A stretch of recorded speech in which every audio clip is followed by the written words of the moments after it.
So, hello guys! Ngayon ay nandito kami sa IBN Batuta kasi papunta kami ng Oman. So, actually dito ang sakayan ng Wizz Air. Yung service ng Wizz Air ng bus papuntang Abu Dhabi. And then, since medyo na late na kami and medyo gahol na kami sa oras, ang ginawa namin is nakiusap kami sa friend namin na i-purchase na kami ng ticket para makasabay kami sa pang 4 o'clock na timing ng bus kasi every 1 hour lang yung biyahe nila. So, ang binayaran namin dito sa Wizz Air na bus is 35 dirham. So, one way lang yon. So, kung pabalik pa kayo is another 35 dirham lang yon. Pero direct na yan sa Abu Dhabi Airport. So, since medyo gahol na nga kami sa oras, kaya nakiusap na lang kami sa kaibigan namin. And, ang kagandahan nga pala sa Wizz Air is na-purchase namin yung ticket from Dubai to Oman ng 158 dirhams lang. Pero ang inclusive nun is 7 kg lang. So, backpacker lang. Super light lang talaga. So, ayan, nandito na kami sa airport ng Abu Dhabi. Sobrang ganda ng airport nila at napakalinis. So, ayan, ang airport nila. So, ayan, kung makikita nyo, sobrang ganda, linis at laki ng airport ng Abu Dhabi. As in, na-amaze talaga ako doon. So, welcome to Abu Dhabi!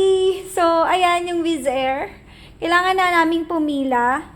Ang kagandahan, dapat talaga is 3 hours before ng flight. Kayo talagang pupunta ng airport kapag may mga travel kayo. Kasi kami, yung pila na ginawa namin dyan, inabot kami ng siguro mga 1.5 hours. Hindi dahil sa maraming tao, kundi iilan lang, 3 lang ata yung counter na bukas. At tinanong ko yung crew kung bakit ganun katagal sila mag-release ng boarding pass. Ang sabi nga nila is iilan lang silang open.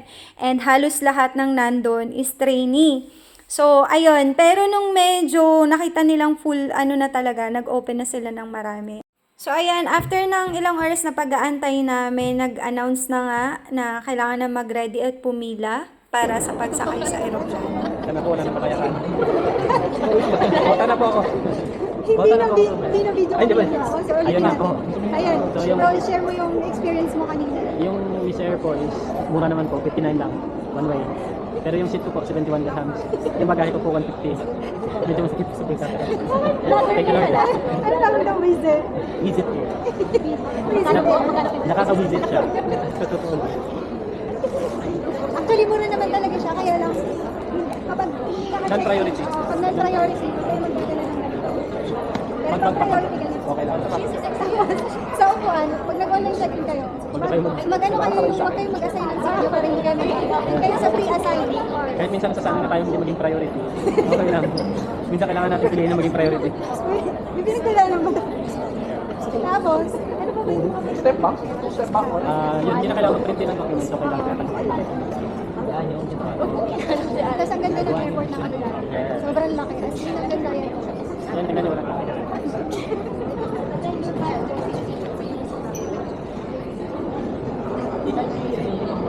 Sorry yan, papakit dito. Papasok na kami. Sira din, Mike. Okay. May lang sila? May lang sila?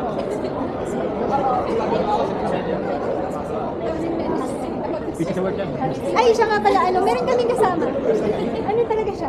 Dinala niya yung opisina niya dito. Dinala niya yung, yan, nag-a-adjust ka lang mag-ano.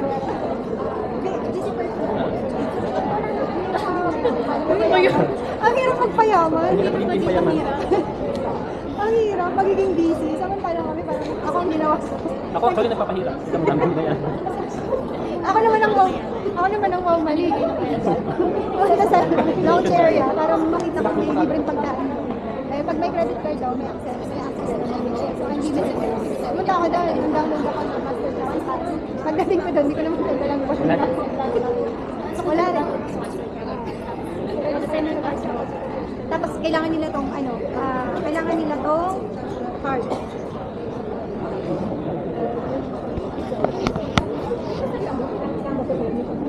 Okay. So ito yung priority. Saka ng priority. Sister, ayan o. Uy, priority ka! Ay, dito ka! Hindi, non-priority. Ayan o! Ay, priority ba?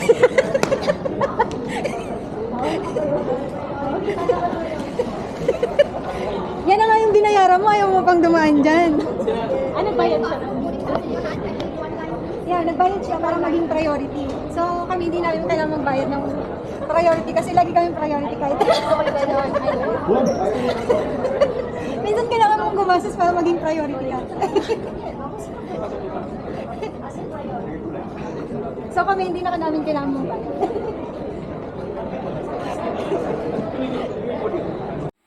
So ayan, naglalakad na kami papasok ng airplane and we are so excited para makapagpahinga na kasi galing pa kami ng office and napagod kami.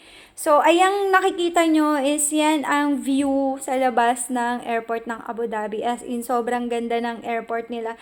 Sobrang laki and sobrang linis. So, ang matitip namin sa inyo, kasi first time namin to sa Wizz Air, yung mga experience namin, ang masashare namin sa inyo is, kapag magpupurchase kayo ng ticket, kapag nakalagay doon, ang pinurchase nyo is 7 kg lang, ang pwede nyo lang dalhin na bag is backpack. So, sa backpack, hindi sila masyadong mahigpit. Hindi nila kinikilo doon. Pero, kapag naka-non-priority kayo, tapos ang dinala nyo is maliit na luggage, kailangan nyong bayaran yon at magiging non-priority kayo and additional bayad yun. So, kapag Wizz Air, ibig sabihin, pag 7 kg lang at non-priority kayo, backpack lang talaga. Huwag kayong magdadala ng maleta. Otherwise, pag nandun na kayo mismo sa counter, dun pababayaran sa inyo yung additional fee, which is, sa experience ng kaibigan namin, pinabayad siya ng 150 dirhams. And pag mag-online check-in kayo, wag na lang kayo mag-assign ng ticket ng seat number. Hayaan nyo na lang yung Wizz Air mismo yung mag-assign para sa inyo, para free. So ayan, nandito na nga kami sa Oman.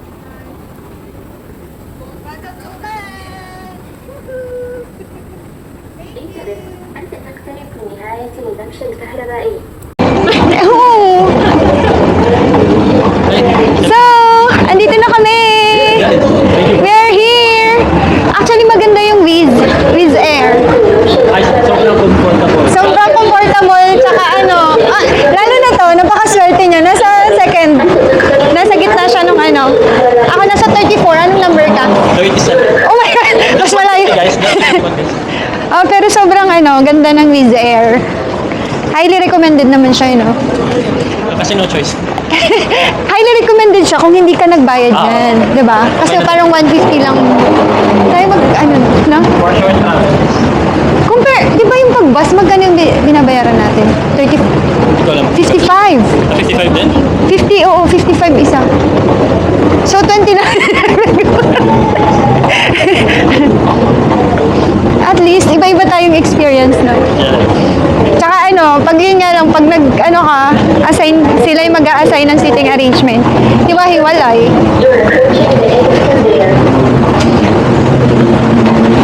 Welcome to Oman! So, ayan yung nasa likod namin. Tayo ay palabas na.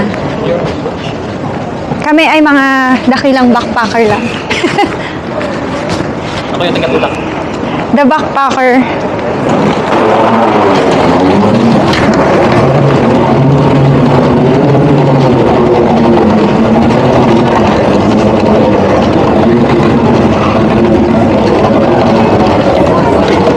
Ang mga dakilang backpacker. So ayun, pagkadating namin, ang unang-una namin ginawa is nagpapalit kami na pera kasi ang dala-dala lang namin is 100 dirhams ang pinapalit namin. So kulang na kulang siya para doon. So yung view na nakikita nyo is ang view ng Oman sa gabi at wala na kaming time para gumala.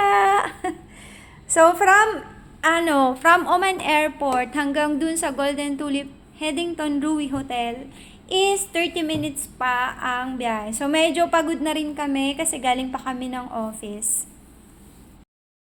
Dun, sa gabi ng lagim.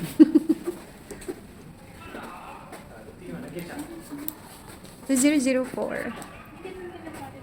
Oo nga eh.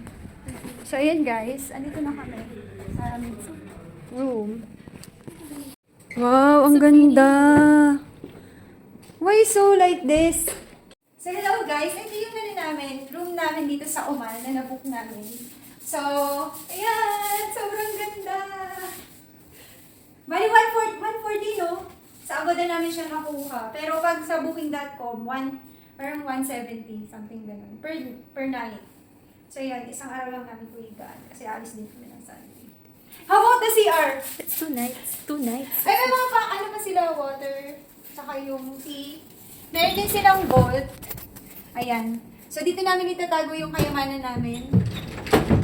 Tapos, ayan, may plancha. Ayan, may plancha. Tapos yung CR. Yung mga ugali ng mga just ayan. So, ayan. Walang towel. Ay, may towel. Dalawa. Ayan. Meron towel. So, ayan. Ano to? Sa Golden Tulip. Hindi masabi. Golden Tulip Hotel. Sa Muscat. Muscat, oh man. Thank you. 22. 22, okay lang ba? Sleeper. Bakit nakaano? Meron na sleeper. Sira yung akin. So guys, 1 o'clock. 1:15 na. Late na kami dumating. So, maganda. So, napaka-private ng aking kasama. Kakain lang kami sa KFC. So, ayan si Joy Joy. Tapos bukas maaga pa kami magigising. So guys, first time namin kumain dito. Sa hotel. Ayan, pagod na kami. Bye! So, ayan, sobrang aga naming nagising, 7 a.m. in the morning. And ngayon, ay papunta na kami sa St. Peter and Paul Catholic Church, Ruwi, Oman. Kasi doon yung venue ng Live Catholic 2023 ng SFC. So, kung makikita nyo, maraming mountain sa Oman. And sobrang tahimik lang din talaga ng area na yan. And yung hotel namin is nasa city mismo. So, ayan, nandito na kami sa simbahan. So, ayan yung food. Mornings. May saksakan po ba? Wala yan.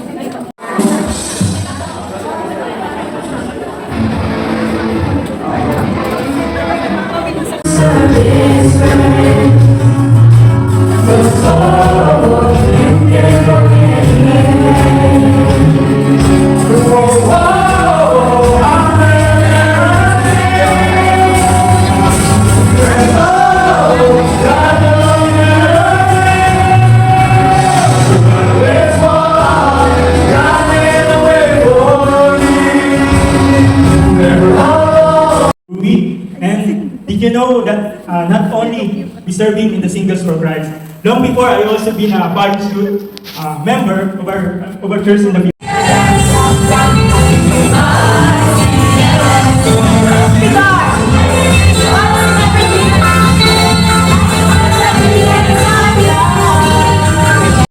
And all the time, I am Mike Angelo Feliciano from St. Mary's Parish, UAE, Dubai.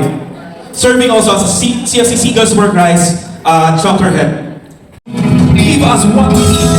I know He will let us experience His love for us today. And now, brothers and sisters, I invite you to stand, bask in His warm embrace, surrender everything to Him. Let us.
on, per se, to welcome you all in this first face-to-face each other, di ba? We should be excited for this afternoon's program, which is, once again, it's this year's Middle East Live Catholic Conference. And for this year, He loves us so much. He loves us so much that He wants us to encounter Him through this conference. He wants to just tell us that He wants us to experience Him through your seatmates. Can you look at your person sitting beside you?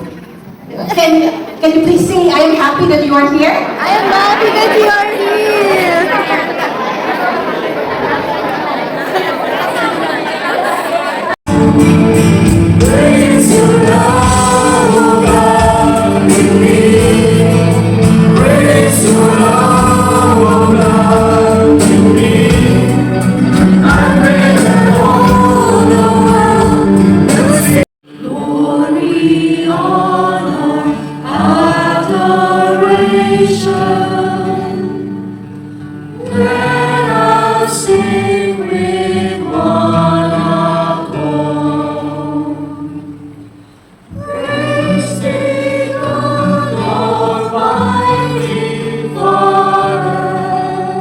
trained by the Lord to love more, to serve more.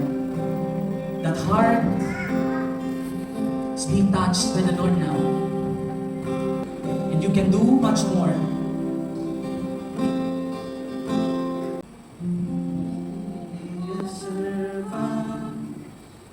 Humble let me, Lord, let me lift up those who are weak and make me a servant. Make me a servant.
Hello guys! Galing kami sa sa Live Catholic ng 2023 dito sa, sa Oman. So, ito yung gift na nakuha ko.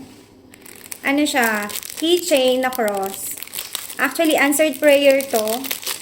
Kasi before, nagkaroon na ako ng ganitong chain. Ayan, tapos nawala siya. Kasi very effective kapag kunwari, nagagalit ako, na-stress ako sa work. So, hinahawakan ko lang to, tapos nagpe-pray. So, ayan siya. Nakabalik na kami dito sa bahay. Hindi na kami nag-ikot-ikot ng Oman. Pero hindi ko alam kung anong plan namin. Ayan. Yung kasama ko, ang nakuha niya naman pendant. So, ayan, paalis na kami. Iba na namin itong magandang kama. Alam niyo, ang sarap matulog dito. Sulit na sulit yung bayad. Wala naman masyadong magandang view, pero sobrang sarap ng kama nila. Tulugan. Ay! Nakakalungkot umalis ng Oman. Dahil dito sa hotel. Ay! Sige, wala na kami naiwan. So, if wala na, mag-check out na. So, kami ay mag-check out na. So, ito yung facilities. Second floor. Magkakilang floor ba ito? Kababa na siya. Hanggang third floor, and then rooftop. Tapos, yung first day namin, nakasakay tayo ng service elevator.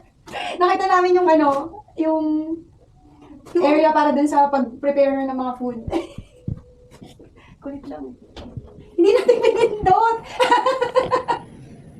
Ano ba yan? Ang tookers? Ito pa mga Ang aga kasi namin, anong oras pa lang 8:30. Ayan. Good morning. Good morning. Ayan yun. Ayan yun. Tawagin mo lang ako dyan. So, ito yung venue. Antayan nila. Ayan. Sobrang aga pa kasi. Kasi may early breakfast din. 3 something. Ganun lang pala. Ma'am, excuse me, how much is the breakfast? 3.5 or 1.5. 3.5. That is from what time to what time? It's always started 10 o'clock. 10 to 8 to 10. Yeah, 7 to 10. 7. Okay, thank you. So dito kami nag-aantay na ano yan? Ng aming service. Kaya Joy, kamusta naman? Sorry. Sunta mga tuloy. Bakit kasi hindi na rin Ba't sinabi natin So, ayan, pasakay na kami ng bus. Puntang airport. Hindi mo punta natin ito. Ano, no? Kasi kinukulit mo.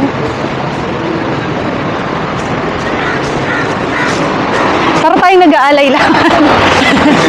Alay lakad. Alay lakad para sa kinabukasan ng mga kabataan. So, ayan na yung aming bus.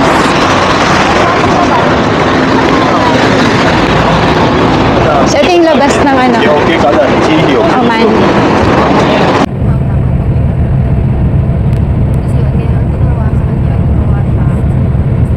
Yung ang pag-present ang pag-present na ginawa sa kanya, tapos lalaki na siya.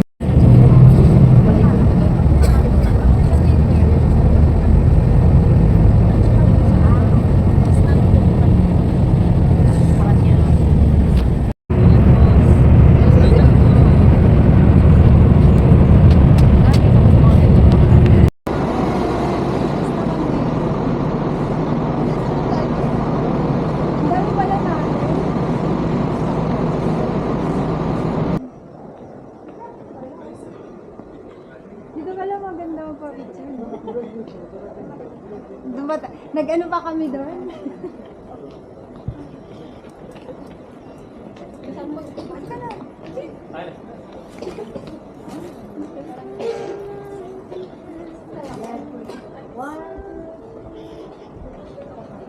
So while waiting sa aming flight, ikot-ikot muna tayo dito sa airport ng Oman. Sobrang ganda at linis din talaga ng airport nila.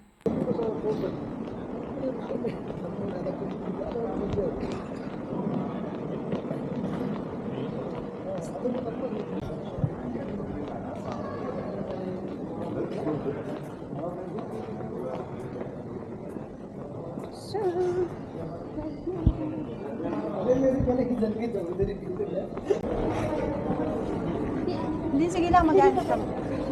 Gusto namin priority.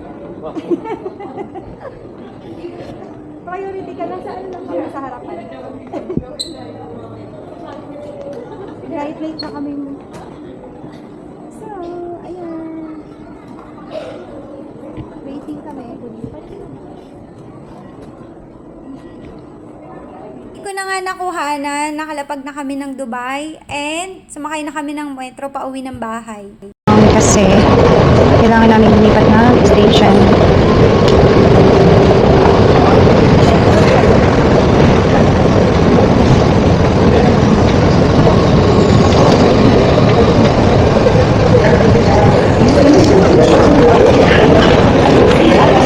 So, ayan.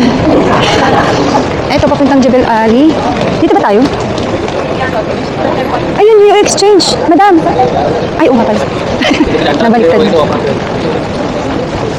So, papunta kami ng UAE Center Point platform.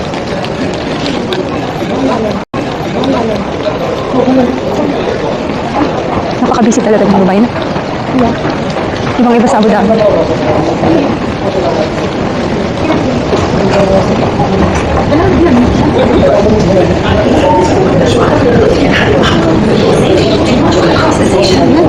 Station.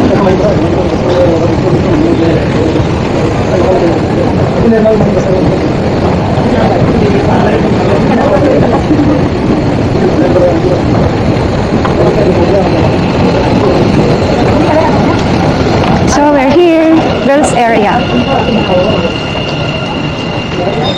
Parang airport yung ano.